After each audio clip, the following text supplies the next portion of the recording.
London is witnessing huge protests against rising energy bills and the cost of living, despite the promises of the new UK government. The prices refuse to come down and the anger is now boiling over.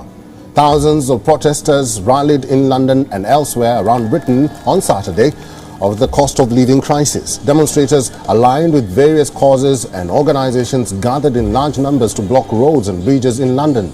The huge price increases to electricity and gas bills, which came into effect at midnight on Friday, triggered the recent protests.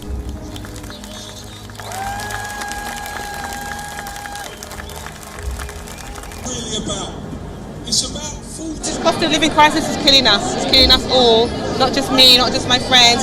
It's affecting people's livelihood, it's affecting their mental health. People actually talking about suicidal thoughts that they're having now. You know, they don't know how to pay, they don't know what they're going to do next. We feel like we're going back to some Victorian Britain, you know, where people are going to be just dying in the streets. So we need our government to make radical changes that benefit us, not just the 1%ers of this world. Huge turnouts of people from dozens of towns and cities across the United Kingdom gathered to register their anger. And it's about coordinating those strikes now and making sure there's a broad popular movement, not just around pay, but, you know, benefits, just the cost of living, like prices, like in general. Demonstrators took to the streets chanting, "Cannot pay, won't pay," burning mock energy statements and fluttering various banners. In Cuba, residents staged protests on the streets of Havana over continued blackouts. Hurricane Ian plowed through western Cuba earlier this week. It left several neighborhoods in Havana without power. This is one of the largest rallies held in the capital. Hundreds of people joined the rally. They together chanted, "Turn on the lights." The anti-government slogans against President Miguel Diaz-Canel are also very common.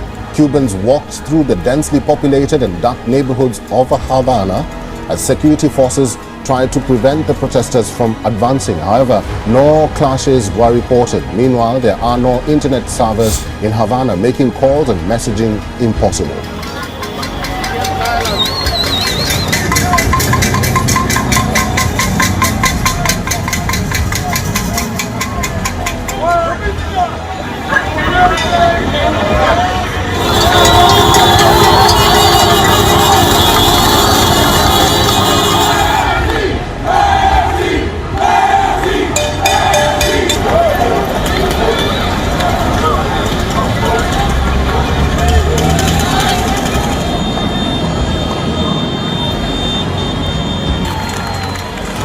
Como 5 días, 4 o 5 días llevamos sin corriente, sin necesidad, porque aquí no pasó el ciclón, y estamos pasando la de calle, por eso lo tuvimos que tirar para la calle.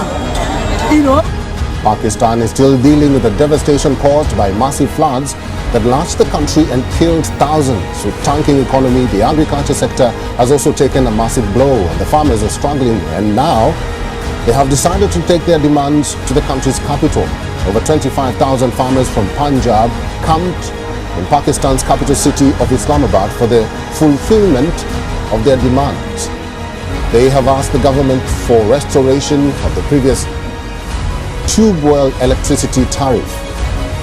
They are also demanding an abolishment of several taxes. The Pakistani farmers have demanded an end to the black marketing of fertilizers, while also seeking a reduction in the prices of urea. They also want an increment in the prices of wheat and sugarcane. The protests have been going on for 5 days now, and a negotiation between farmers and the government is on the cards. Mahsa Amini's death in the custody of Iran's morality police has triggered outrage not just within Iran, but indeed across the globe. The members of the Iranian diaspora in several parts of the world have been rallying in support for the Iranian women. A new video of a British-Iranian aid worker, Nazneen Ratcliffe, has now emerged, in which she is also seen chopping off her hair and paying tribute to the women who have been killed in Iran.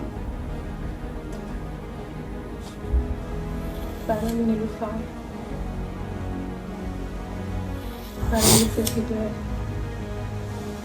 برای نرگس، برای مریم، برای مراد،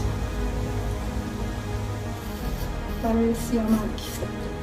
Remember, Nazanin Ratcliffe had been imprisoned in Iran for a period of 6 years for plotting to overthrow the current Iranian government and was released only earlier this year. Iran had also slapped charges of espionage against her, which she and her husband had denied.